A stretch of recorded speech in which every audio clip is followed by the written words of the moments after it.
Godfather. Pulled up to the scene in a 65 Bentley, dripped in Brioni, China doll with me, looking like a supermodel. Oh, what a feeling. 25 years old, 25 million. Today's the audition for the Godfather part. My life's already a movie, so when do I start? I walk up in Patsy's, East 119th Street. Fat Tony Salerno gets a kiss on the cheek.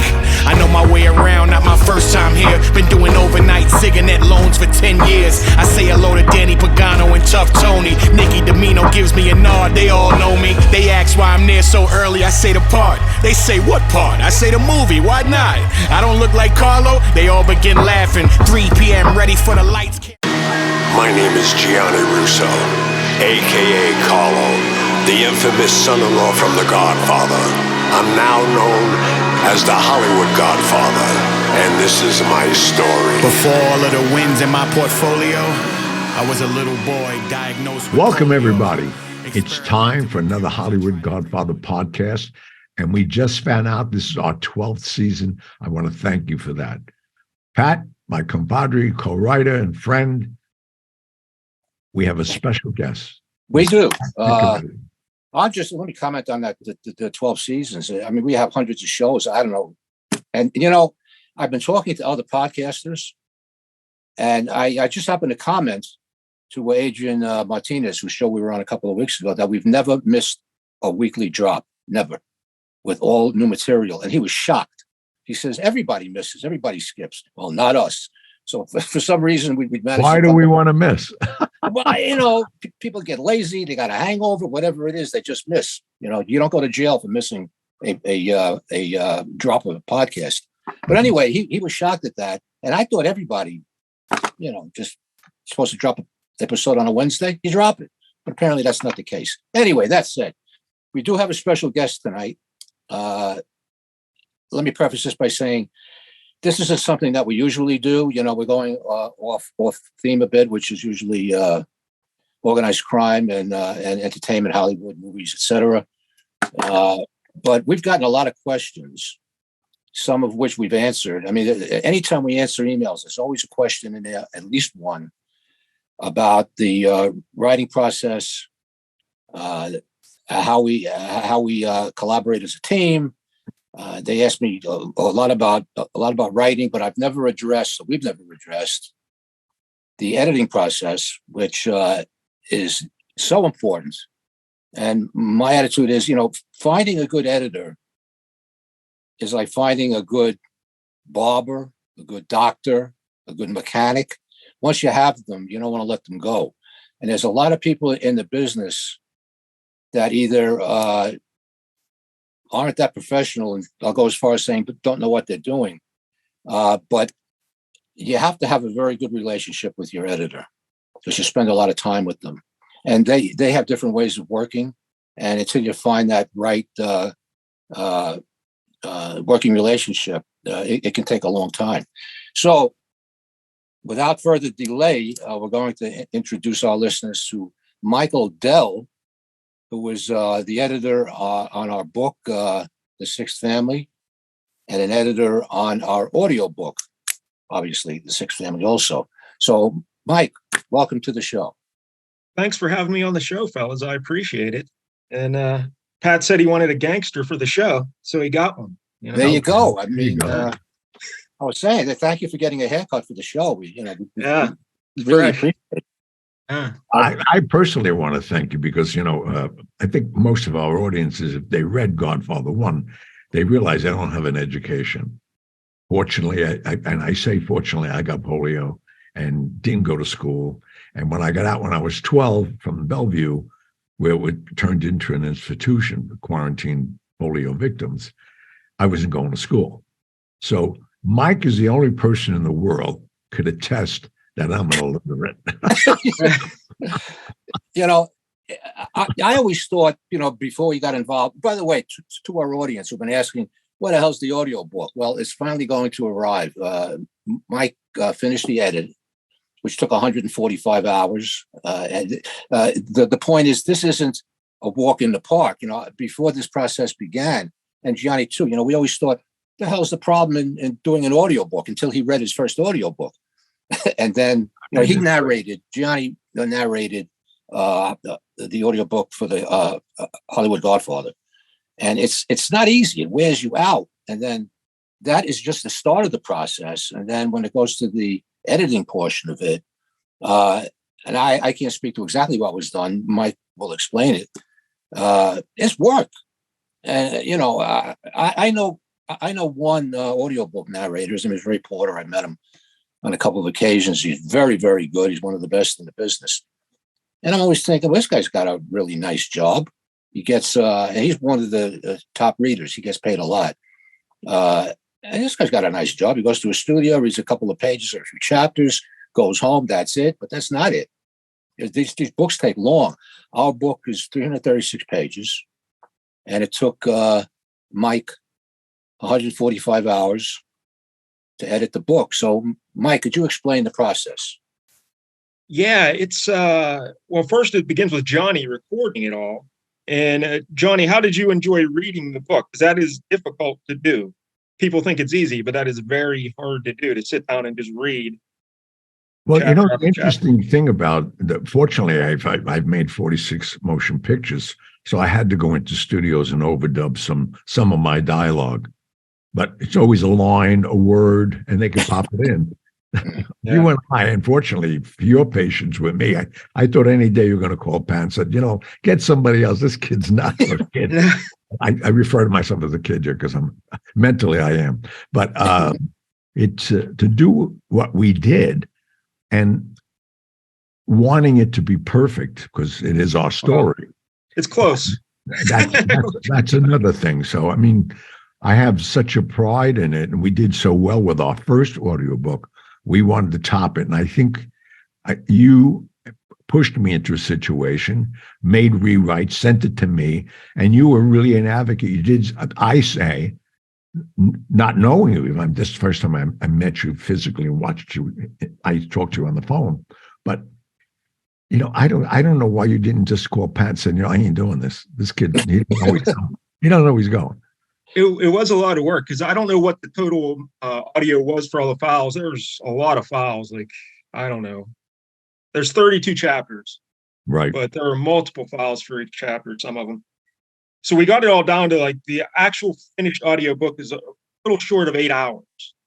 But there's much more recording than that. Right. You spent a lot of time recording, right? Yeah.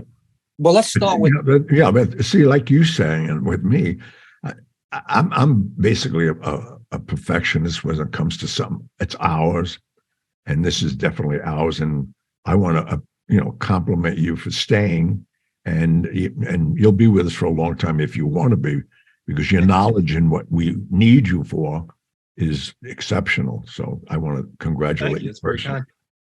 Gianni, let me ask you, and our listeners want to know also. Tell us about what you went through, the steps, how you read, what your schedule was, what problems you had. Fill us in.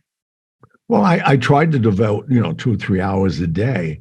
But again, once you get into the story, and some of it's very emotional for me because there's a big chapter at the end with a gunfight that, the book is a novel, but that actually gunfight was created.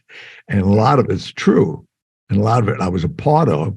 And not only being a part of it, the main character of that gunfight, he just passed away. And I was friends with him for over 40 years. So the emotion that gets into a story, nobody realizes. And now that we're bringing emotion, Mike, I don't know what you must think of me for the last, what was it? What do they call that? Epilogue. I cried so many times. That was so touching to me. You must have been saying, "Well, this guy is on drugs." No, it brought authenticity to it. It made it real. You had that emotion there, yeah. No, that's what I wanted to bring to, and not just read it. That's all. To answer your question, that's what I put the time in to do, because I want the reader or the listener, in this case, to know how sensitive we are, and the stories that we're telling are of such a different magnitude than they're used to listening to, let's say. And I'm proud of that. I was talking to Mike. You talk about the emotional impact that the epilogue had on you several times, because you read this book several times, and every time you read it, the incident. You know, we don't want to, let Be careful. any of the story go, but the incident was close to home for you, and you weren't able to contain your emotions. So Mike and I were talking about this. Should we leave it in or not? And we agreed that it adds to the story, because the story, you're the protagonist in the story, Gianni. So you're the one basically telling the story. And if something affects you emotionally, it should be in there. Now, as far as I know, that's never been done before in an audiobook. It's read, and the readers are good, the professional readers. They read the story. Different characters have different voices, and they're excellent at what they do. But the emotion is out of it, unless it's they're bringing some kind of suspense, and they're trying to get some kind of a point across. But your emotion was genuine, and we decided to leave it in. What did you think about that, Mike, when we were discussing that, leaving that last part in where Gianni choked up? Yeah, like I said, I thought it added, made it more real, made it authentic. I liked it, so I don't think it was a problem. Well, no, but I mean, you're a professional, so that's a compliment. So, thank you. How long did it take you, Gianni, to read the book? I mean, if you were reading it just for pleasure out loud, it would have taken you maybe 8 or 9 hours or over the course of 2 days. More. How long did it take you to read the book before you handed it over to Mike? Oh my God, Mike knows better just on recordings. How many hours do we have in? Yeah, it was a lot. What's a lot? I don't even know that. Probably close to 100 hours, I would say, right? Yeah. Yeah, because he edited it down. Don't forget, I do things in different, as an actor, I'd read one line 4 different times and let him know, take 1, take 2, take 3. So that he had to pick the one out of that. So it could have been 360 pages 5 times. Yeah, because we had 32 chapters, so it probably took you about 3 hours or so each chapter, you figure. So yeah, probably close to 100 hours of audio. Yeah, and what the average audiobook listener doesn't know is that you basically edit every sentence. Yeah, because you want to make sure the pacing is pretty consistent. Because if there's too much of a gap between words, it can change the meaning of a sentence.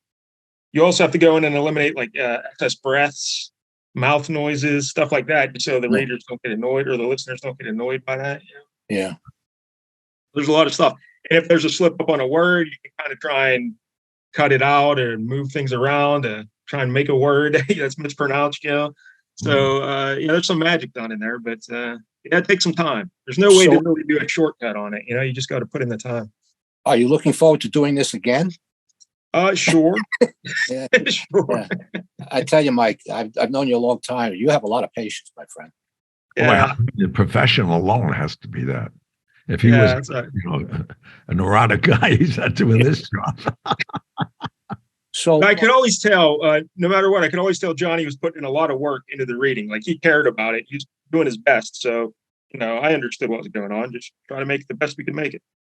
So now that it's done, and you did what you had to do, and yesterday I did what I had to do to get the audio book to the next stage, which was giving it to Audible, correct? Correct. They have to approve it. That can take like 2 business weeks, I think they say. Okay, for those of you who don't know what we're talking about, audible.com has the corner in the audiobook business. They don't control all of it, but I would say easily 80% of it. And they're owned by Amazon. And so Audible has to go through the entire book. And technically it was cleared, right, Mike? Yes. Yeah. In theory, it's been approved. Yeah. But they still might find some things wrong. We might have to record something else again, but we'll see what happens. But it should be okay. Okay. So when do you think, because we get this question asked constantly, as we're speaking today, here and now, how long do you think it'll be before people can order this thing? Probably maybe around May 15th, somewhere around there, 2 weeks, right? All right. That's great. That's great for that. That's the summer read buying for summer reads. or listening? Yeah. In time for summer. We'll have it out there in time for summer. That's great. Yeah. So Mike also edited the printed book, and the one thing that I liked about his editorial style, and I've had a lot of editors, and like I said at the opening, some are more simpatico with me than others. It's a character thing, either you work well with somebody or you don't. But most editors will correct on the page with software or do it by hand with a red pencil. Don't ask me where they got a pencil from, but and then they ship everything back to you, and the writer has to make the corrections. With Mike, I just let him go. I said, "You find something you don't like, correct it," and he did, and that engenders a lot of trust because it's Johnny and I's project, and we trust Mike to do the right thing, and he did. The book came out. I was so impressed because again, this is the first time I worked with you. And writers really have no egos when it comes to the writing process, but most have tremendous egos about, and I'm using air quotes here, their art. Most writers don't like being told what to do. They'll fight over a word with an editor that'll go on for weeks. Yeah. I remember my mentor, his name was Bill Cornitz. He was a best-selling crime writer, former NYPD lieutenant, and I mean, he made it big. He went from never writing a book. His first book was #1 on the New York Times bestseller list, and his I think he wrote seven more books. They were way up there. He went from living in Sunnyside, Queens, to buying a condo on Sutton Place within 6 months. So and those who don't know what Sutton Place is. 6 months. 6 months. He got three. He told me this story.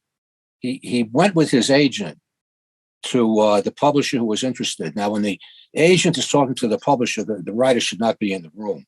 In this case, Bill wasn't. He waited outside the office. And after a while, his agent comes out. Of course, the writer has to approve it. I mean, he's the guy who wrote the book, whatever the proposed deal is. So Bill is telling me the story, and he said, my agent comes out, and he said, look, we talked about it in advance. What do you think of $350? So Bill's thinking $350. He said, he's thinking to himself, I mean, he's a cop. He never wrote anything before. Nothing. Not even a short story. It's his first book. I forget what the name of it was, but I mean, this was 20 years ago. But he's thinking $350. He said, well, I'm a new writer. I guess, a couple of bucks, it's a car payment. What the hell? Until he found out it was $350,000. And unheard of for a new author. But anyway, he's telling me about, after he got famous, which was he was famous with the first book. But after he's into 3 books, buys this beautiful house in Greenwich, Connecticut also. Why are we talking so much about this guy now? You're starting to annoy me. Well, this is our show. I'm going to tell you about this one edit. I mean, great luck to the guy. He's a great. How about us? Okay, I'm going to tell you about this one edit. How writers can fight with their editors. He puts in a word or a term when somebody walks into a room. He used the term foot spills, SPILLS, and his editor said that's not a word or it's not a term. So Bill said, well, I made it up, but it conveys what I wanted to convey. That somebody walked into a room, he heard, put in a sentence, he heard his friend's foot spills as he was walking up the stairs. It could work, but they fought over foot spills and footsteps for a month.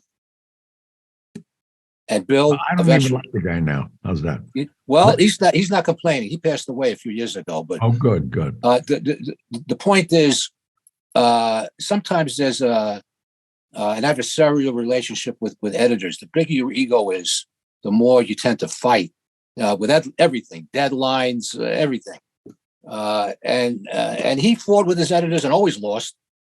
The bottom line is, if you trust an editor to edit your stuff, you're going to have to go after exchanging some ideas, maybe on a certain part of the book.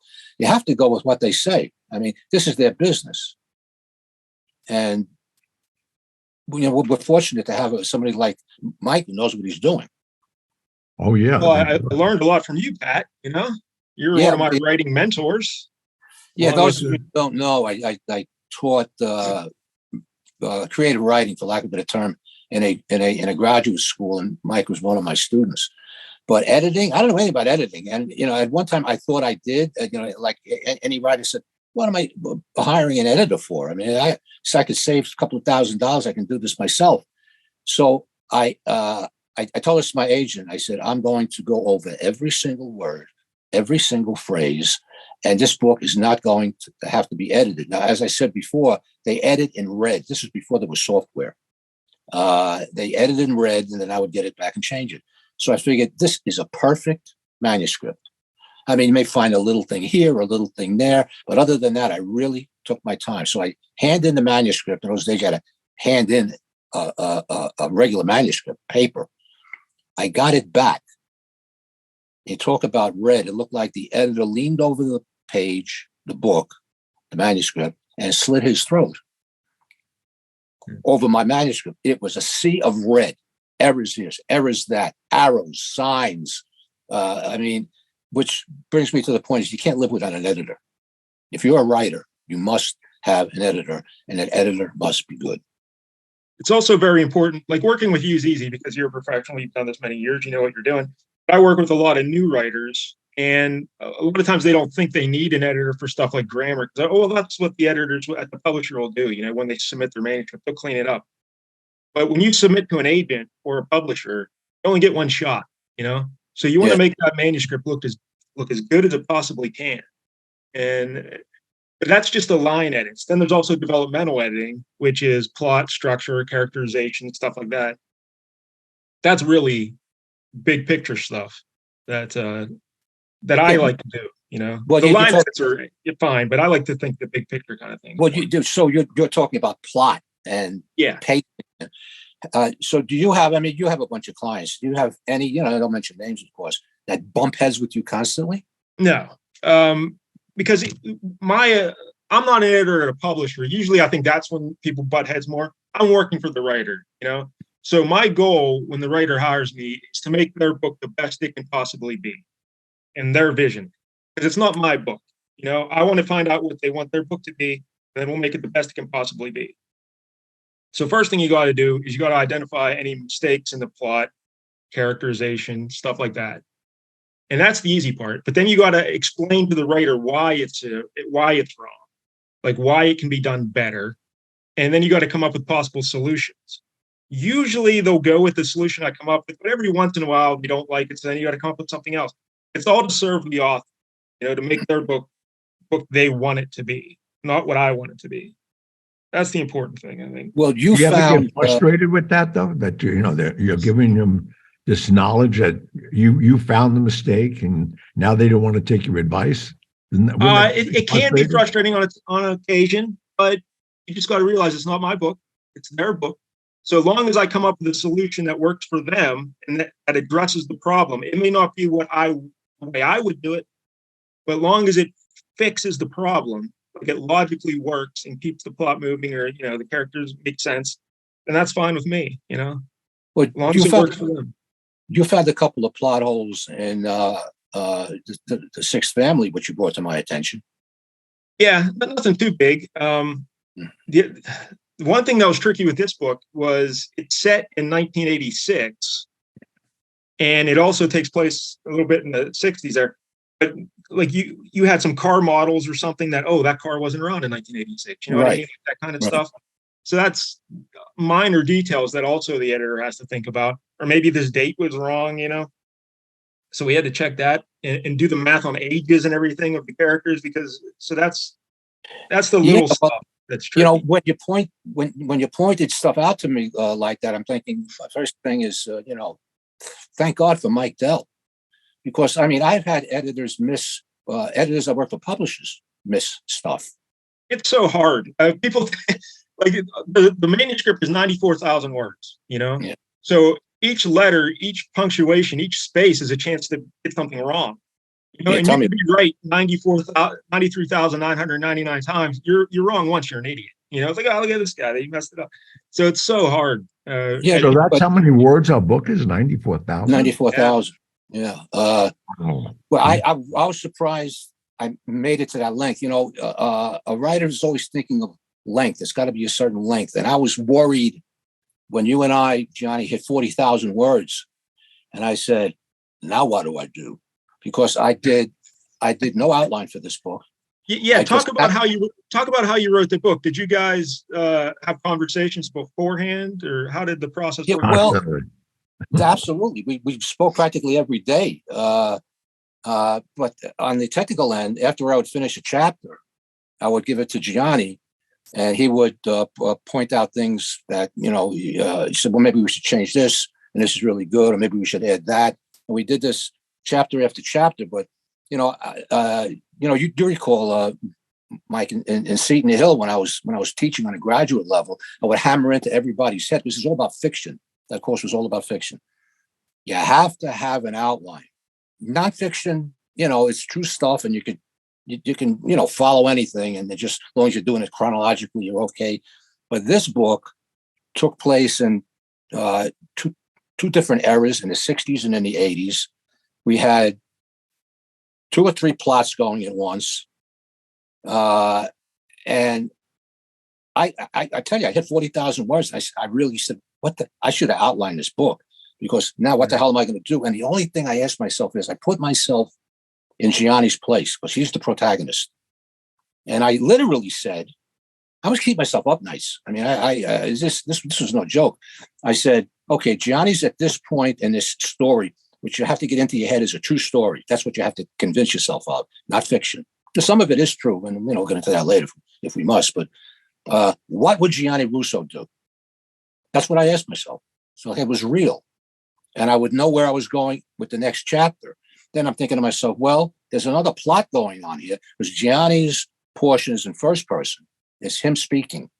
And the other plot, or the other 2 plots, or whatever it was, I'm even forgotten now. I had 2 other plots going, was in third person. I said, well, it's now time for the other guy to come in, the other plot to come in.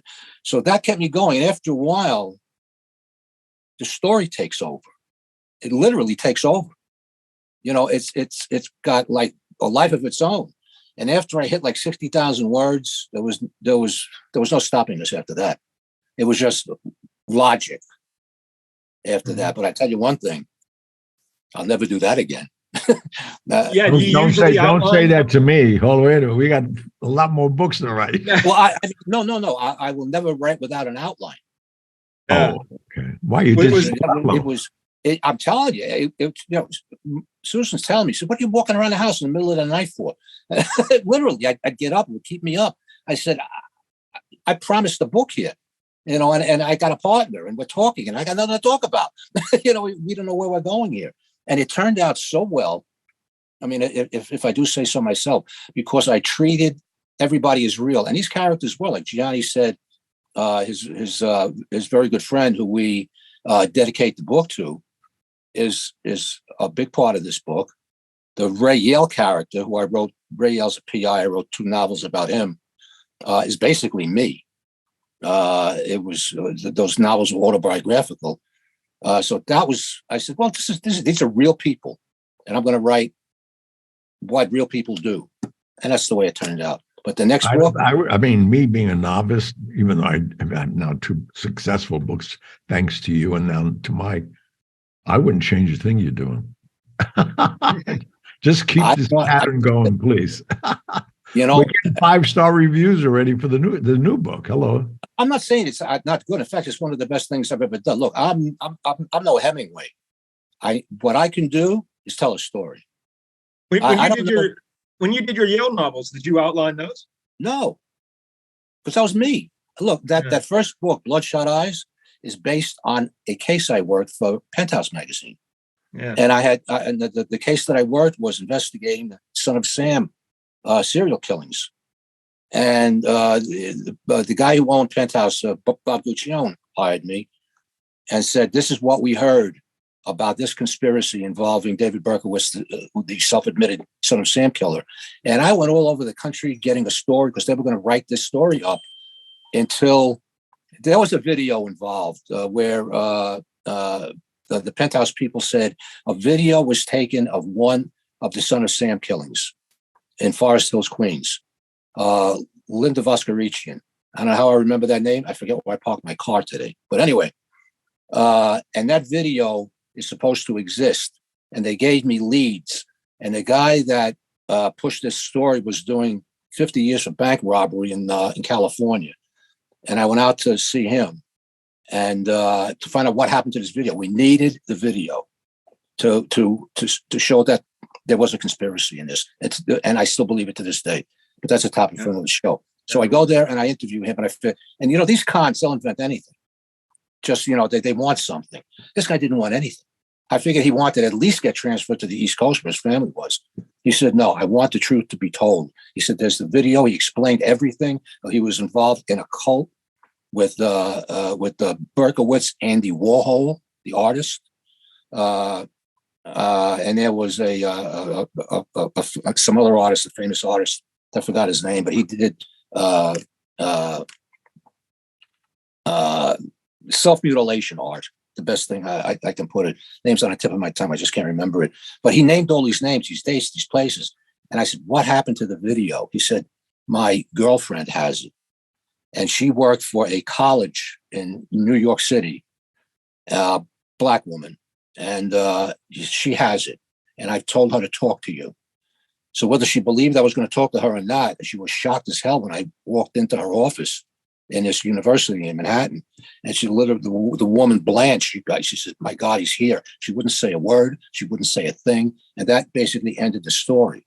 And I was so frustrated that I couldn't get that video. Because maybe if I was her or anybody involved in this cult, I would have destroyed it.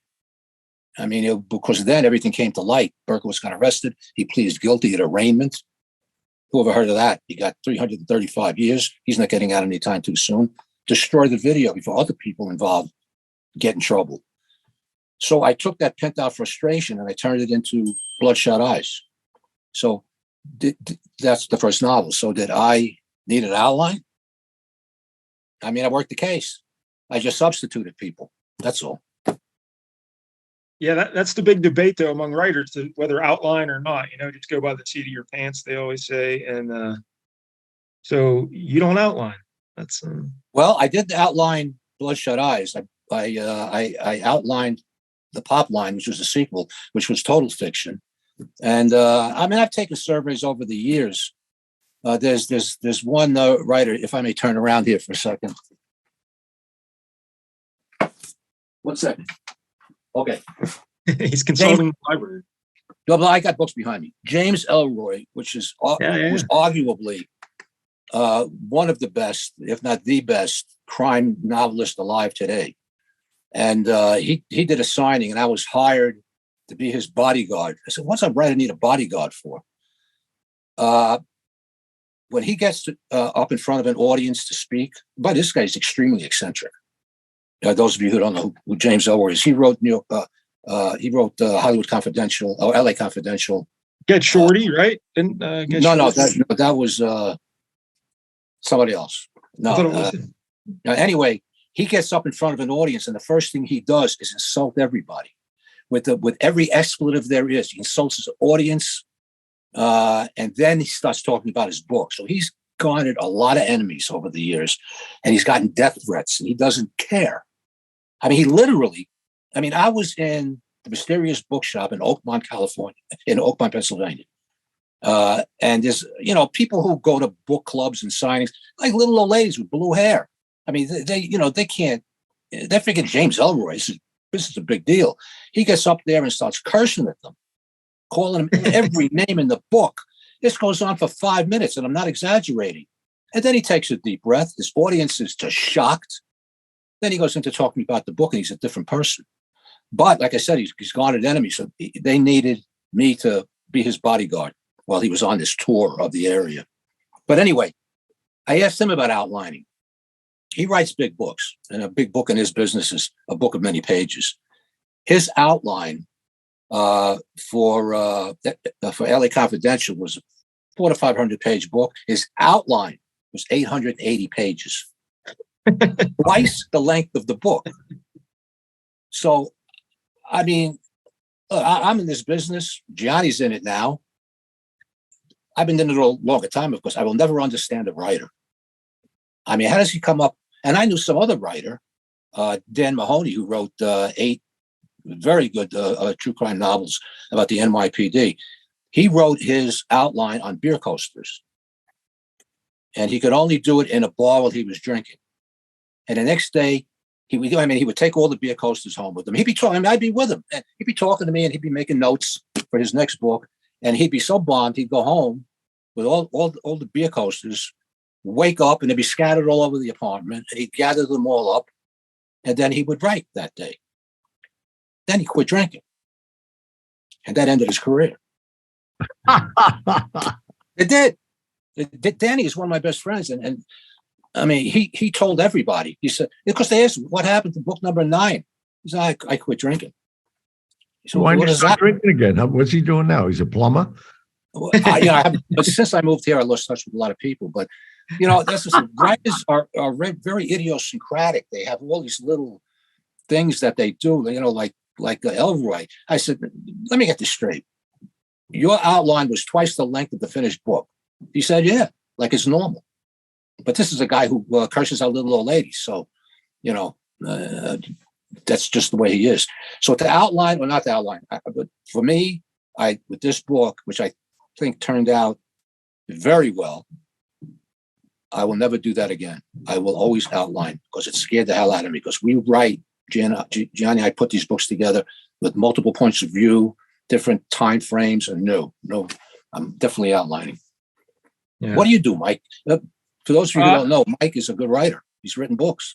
What do you? Yeah, I do like a partial outline, not overly detailed. I know where I'm going to start, where I'm going to end, and I have like a couple landmarks in between, and then I just find my way as I go. And before I start a new chapter, I'll usually do an outline of just what I want to accomplish for that chapter, obstacles, stuff like that, that I want to get to. Well, how far out do you do the outline? 1 chapter, 2 chapters, 3 chapters? What do you do? Just right when I'm about to start the new chapter, I'll just jot down what I want to accomplish, put them in a list, and then I'll start the chapter. So you just outline 1 chapter ahead.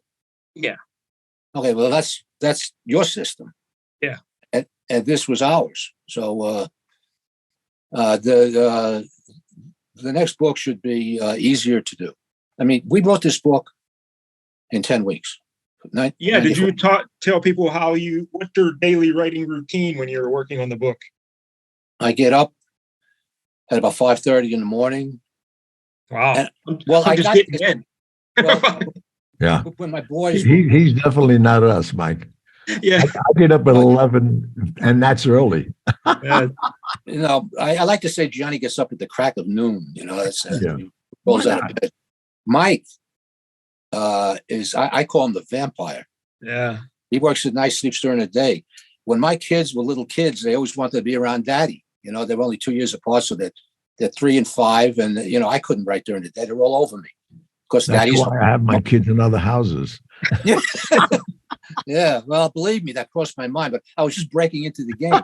So I didn't want to ignore the little guys. I figured they'd be traumatized and become serial killers, So I devised a system where I would get up at 5:30 and write, and and that's what I'm doing. It just stuck with me, and I'm fresh at that time, So I would write until I said 5:30 to 6. I'd write till about 8:30.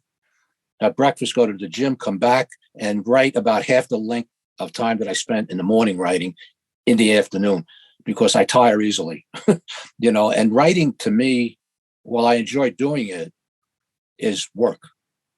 Hard, yeah. It definitely has to be. I could never do it. Well, I mean, sometimes it flows, like with our book, The Sixth Family. It flowed once I got going, but I hit the roadblocks when I ran out of story, which wouldn't have happened if I outlined. But once I'm on a roll, to answer you the rest of your question, Mike, I do 2,000 words a day. Yeah, that's what I was going to say. That's a lot of words, 2,000 words. Do you know where I got that from? Stephen King. Stephen King wrote a book on writing. I believe he called it On Writing. On Writing, yeah. By Stephen King. I said, that's a catchy title.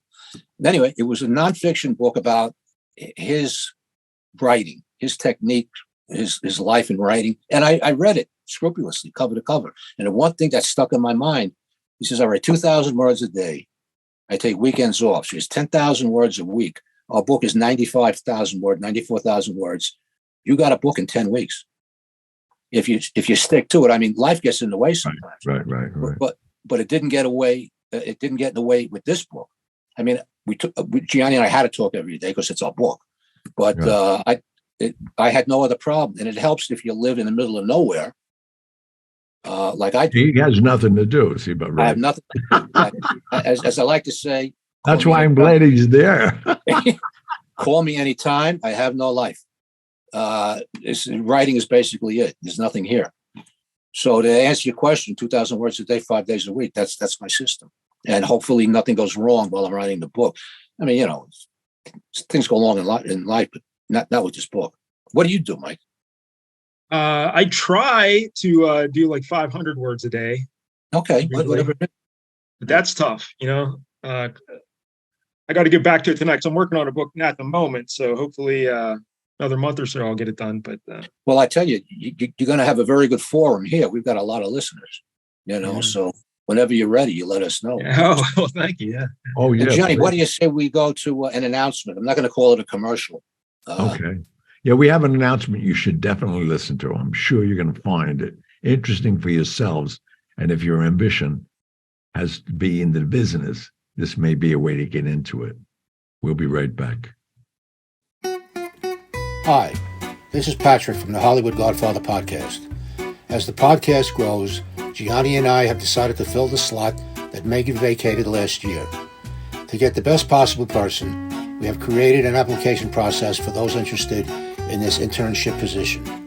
Requirements: female, at least 21 years old, be able to think quickly as we are unscripted, and be well read in the events of the day. While our show is organized crime oriented, expertise in this area is not necessary, but the ability to ask questions on a wide variety of subjects is, as our guests also include people from all areas of the entertainment industry, actors, writers, etc. You'll also be required to read the questions on air from our listeners. We broadcast once a week for about an hour. All shows are pre-recorded at various times to accommodate our schedules, as well as our guests' schedules. A decent speaking voice is important. To that end, all applicants are required to submit a video to Patrick at HollywoodGodfatherPodcast.com. The video will have you reading the first page from our novel, The Sixth Family, in your natural voice. The application process will be open from May 1st to July 1st this year. If Gianni and I can't decide among several applicants, we'll have those applicants join us on a show separately to see how they acclimate. Ours is a laid-back show, no pressure. We're a family who wishes to expand. All right, we're back. Okay, for those of you who want to know what this is, we're looking for a third co-host, a female co-host. So listen to the announcement. It's pre-recorded. I did it a few weeks ago. We're going to work it in the way of a contest. Of course, you have to have a halfway decent speaking voice. Not that I do, but Johnny certainly does. And we would like somebody with a decent speaking voice, female, to offset us, younger to offset us, because there's nobody older than us. So we have to look for somebody younger. But there's no let's explain the pattern. What we did when we started, we had an amazing young girl, and we knew she wasn't going to stay long, Megan Horan, and she went on to bigger and better things. But we get more mail still asking for her. Yeah, no one cared about us. Truthfully, I don't blame them. So we better get somebody in here right away before we lose some of our audience. So we're holding this, we'll call it a contest for lack of any other term. Any applicants that are interested in this position have to record reading the first page of The Sixth Family and send it to me. I've got the email address in the ad or in the announcement that you'll listen to. And it's going to be open from May 1st to July 1st. And after that, we will choose who's going to be our third co-host. If we are on the fence with several people, each one will do a show with us until we make a decision as to who was going to take Megan's place. And they are tough shoes and mini skirts and stockings to fill. Yeah. But she was good. She was very good. So that's the process. Like Star Search. Another, yeah, exactly. Another process. We have we're trying, editing, now getting into a job. How you can win this contest? Yeah, who knows what it could lead to? You know, where our audience is getting bigger, it's expanding. I mean, we've been doing this almost 5 years, and we think that a third person that's younger than us, female, will have an effect on the show. Because Johnny and I always work well with each other, and so did Megan when she was with us. And now Megan's part with us originally, when we knew we needed a younger person, she's acting as the audience, Mike. What are they thinking while we speak? And she asked that question. And that's how we programmed it to be that. So she had the option to jump in any time, something that we're talking about that we know. And she realized the audience don't. Can you explain that, please? And it really got us a fast audience and a good recognition throughout the industry. Yeah, it increased the audience significantly, because I don't know if you can use the term experts, but we know organized crime. You know, I was born and raised into it, so was Gianni. But we had to have somebody like a foil to work off us. If we use a term or something that we just use in our natural way of speaking about organized crime, and other people may not be familiar with it. Sometimes we catch ourselves and go back, but it's always nice to have somebody that's interested in the subject that can ask intelligent questions. And that was Megan's role. And of course, she read the emails and out loud on the podcast, and she was very good. So hopefully, we'll get somebody to fill the shoes. But we're not going to take just anybody, so therefore the contest. So this book you're writing, Mike, tell us about it. Well, it's a middle grade mystery, and it's a comedy, and it stars a talking chimp detective. So, I'm sorry I asked. A talking chimp detective. That's right, a talking chimp detective. I've known a couple a couple of talking chimp detectives in my life. It's a question I'm always asked: how do you get these ideas? So I won't ask that question, but how do you get that idea?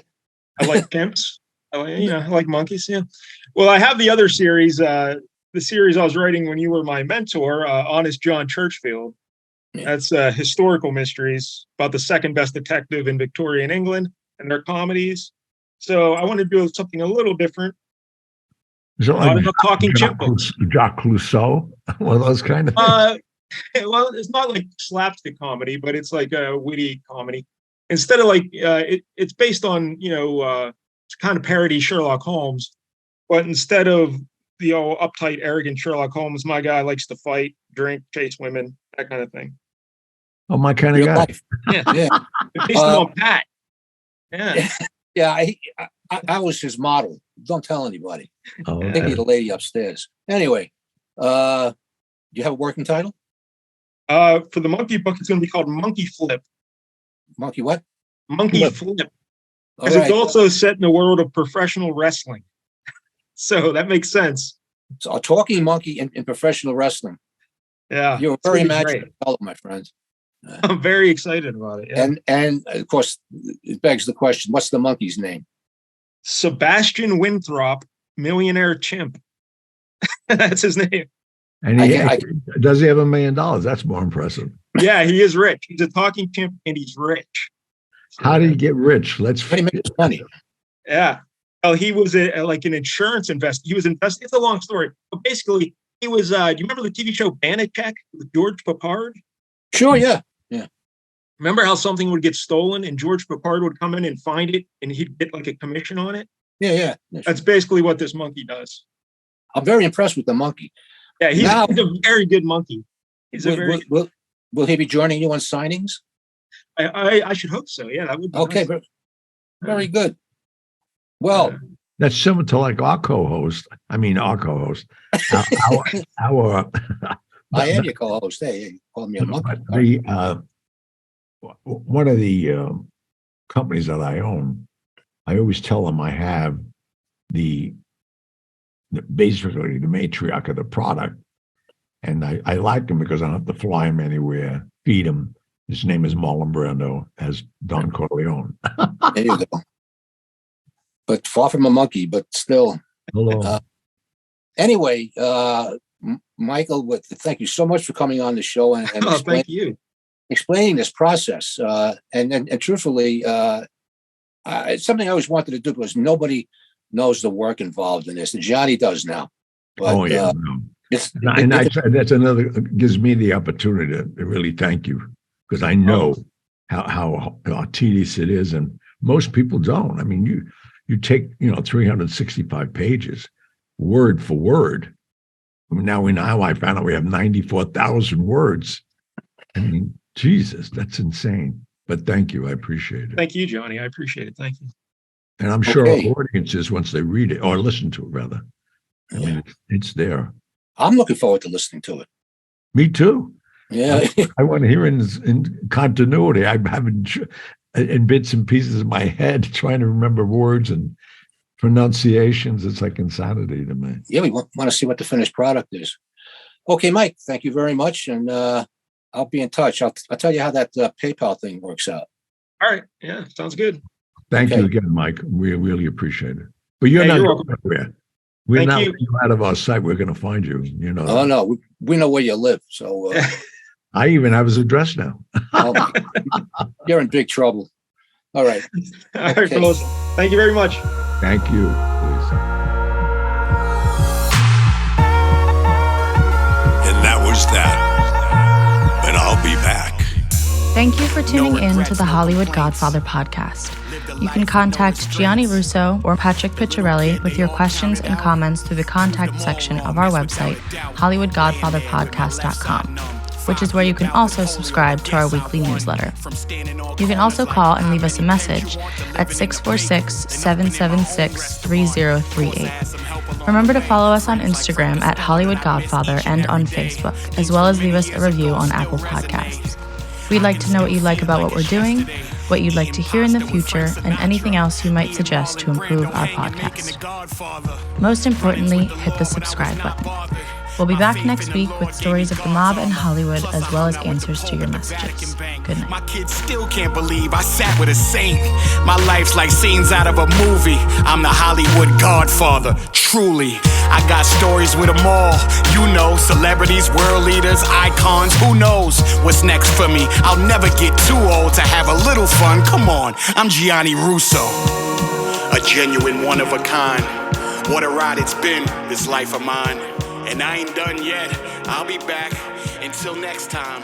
And that was that.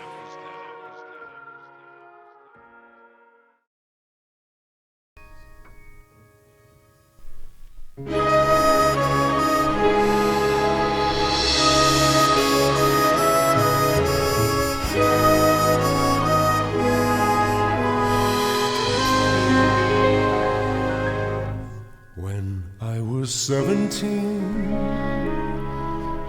it was a very good year. It was a very good year for small town girls and soft summer nights. We'd hide from the lights on the village green. When I was 17, I did